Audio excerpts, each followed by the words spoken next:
What we're going to look at now is another type of chord that's used in rock, punk, and heavy metal, and it's called a power chord. It's using an effects processor which gives me the sound of severe overdrive or distortion. Let's take a look now at how these power chords are formed on the neck of the guitar.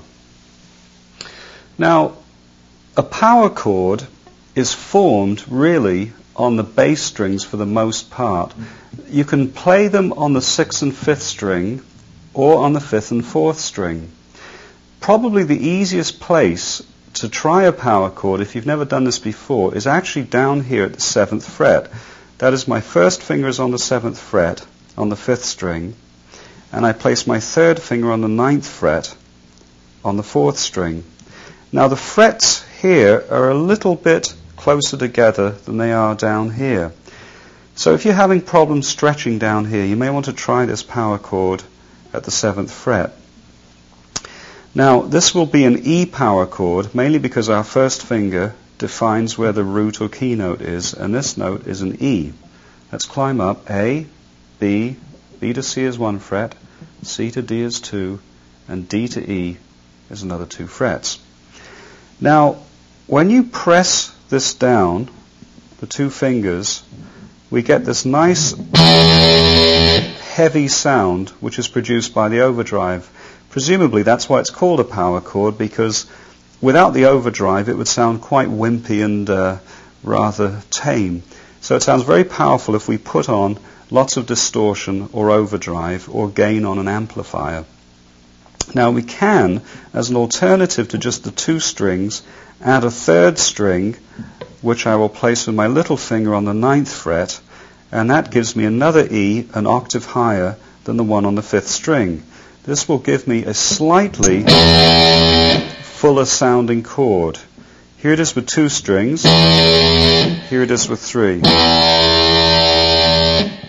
Now, depending on your taste, you may want to practice this with your little finger or just simply with these 2 fingers, the 1st and 3rd finger. Now, another way you can play a power chord is on the 6th and 5th string. So I'll just hop my fingers across like this, and I'll get a power chord played like that. This note on the 6th string at the 7th fret is a B, so this would be called a B power chord. And alternatively, I can have my little finger on the 4th string to get a higher octave B and get an even thicker sound at that point. Now, one of the problems moving power chords around is to keep your fingers in the same position, because when you move along the neck, as I mentioned earlier, if we go this way, the frets actually get wider, and if you go this way, the frets get a little bit closer together. So typically, if you're moving, I will go this way, your fingers have to slightly stretch out to compensate for the width of the frets. So you may want to practice just going from here, that's the 5th and 4th string I'm striking, like that. Now, another thing to consider when playing power chords is, if you're down here where you would play an A major chord or an E major chord, you can use power chord versions of them which involve simply barring with your first finger. So here I'm barring the 4th and 3rd string. Although it looks like I'm pressing down on the 2nd, I don't really have to. It can be actually muted out like that, because all I'm going to hit is the 5th, 4th and 3rd string. And that will give me an A power chord, once again. And if I want an E power chord, I simply move the bar up a bit, so I'm pressing on the 5th and 4th string at the 2nd fret. And once again, I have the alternative of only hitting 2 strings, in this case the 6th and 5th, or the 6th, 5th and 4th string, to get a slightly chunkier, fuller sound. I'd like to add now to your repertoire of chords that we're going to be using when we're doing different styles of rhythm playing. We're going to look at some seventh chords now. You may have read or come across the name like A minor seventh. Well, what does that mean? Well, generally, chords are made up of the first note, the third, and the fifth of the scale, which bears the name of the chord. So if I'm in A minor, a chord will be made up of note 1, note 3, and note 5. That's the first, third, and fifth. In this case, I have the first, third, and fifth spread out across the 6 strings of the guitar. What are those notes? Well, we have an A, a C as my third, and an E. And if you look on the 4th string, I have an A here, a C on the 3rd string, an E, and an A again. So my basic building block for the chord, my first, third, and fifth, have been doubled in some cases. That is, I have 2 E's, my fifth is doubled. I have actually 3 root notes, an A on the 6th string, an A on the 4th, and an A on the 1st.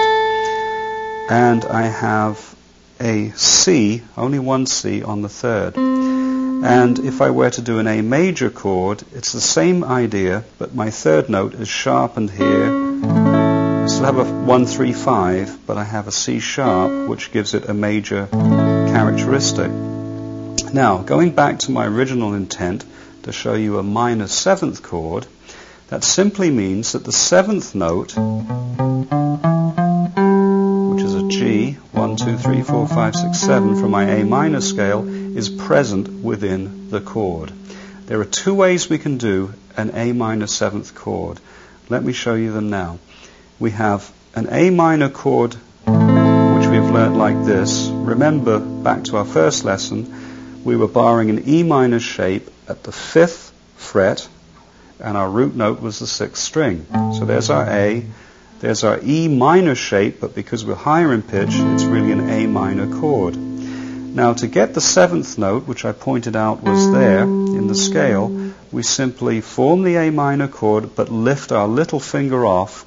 So now our G is ringing in the chord, the G being the 7th note. So quite simply, that means it's an A minor 7th chord. So that's one way of doing it. Another way of playing an A minor 7th chord, which is featured quite a lot when jazz players play,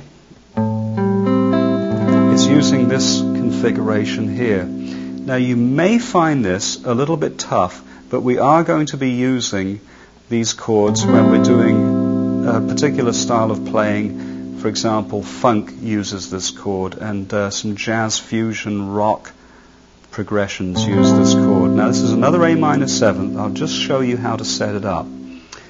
You want your thumb over the edge of the neck. You want your middle finger tip pressing down the root note at the 5th fret of the 6th string. That's your A.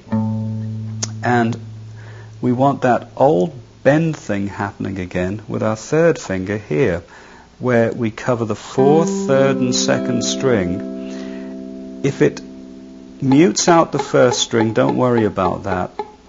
It can do. And we want the 5th string muted by our middle finger, which kind of bends over and leans on it a bit. You don't want to bar it down. You just want to have it on an angle so it's muting. Now, some problems here arise when you're first trying this chord. For example, when this finger is up and this finger is flattened down, by flattening that finger down, you may find that this finger wants to flatten down as well, which of course we don't want.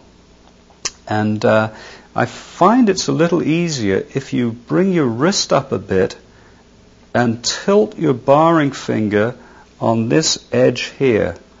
You get more of a locked-in feeling, and it's easier to keep your middle finger in a proper bend position. So my 6th string is active. That is, when I play it, you can hear it. My 5th string is dead. The 4th, 3rd, and 2nd are being played, and the 1st is dead. And there's our chord. An A minor 7th. Very nice chord. We want to keep our little finger out. You may get more pressure with it under, but we really want it out, because in some situations you can stretch out and play this note here to get a nice jazzy sounding chord. There you have it, your A minor 7th this way and your A minor 7th this way.